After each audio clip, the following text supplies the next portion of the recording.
Gọọmenti otu jikọrọ ndị kpuru isi na Anambra steeti emerubego mmemme ịbịakọrịta ọnụ nke afọ 2024 ha nke ebumnobi ya bụ ịkwado ndị anụnwa bụ ndị nwere nsogbu anya ka ha gbata ọkpụkpụ aka mmiri ma kpebie iji ọnatarachi dị n'ime ha wee mepụta ihe. Ya bụ mmemme bụ nke isiokwu ya bụ ihe ụzọ karịa onye anaghị ahụ ụzọ bụ nke were ọnọdụ na Dennis Memorial Grammar School DMGS Onitsha. Onye ọrụ anyị bụ Ifunanya Nwankwọ gara na ebe mmemme maka ọrụ anyị akụkọ n'uju.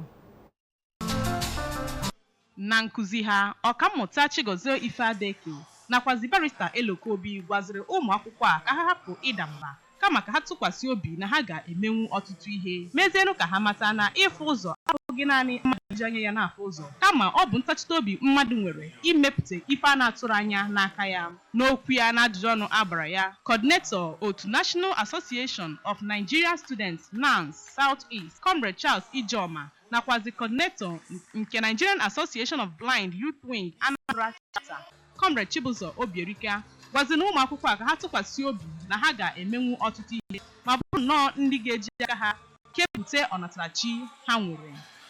Patron ha Chief Godwin Okeke mere ka amata mkpa ọ dị ịkwado ndị nwegasịrị ọlụsị dị iche iche ma bụrụ nnọọ ndị a ga-eme ka ha mata na ha sonyere ma kpori ndụ dịka ibe ha sonye na agụmakwụkwọ ma nwekwezi ohere inwe ọrụ. Sozen gọọmenti pụrụ apụ nakwa nke na ugbu a maka iwu na-akwalite ndụ ndị ọlụsị ha tigasịrị.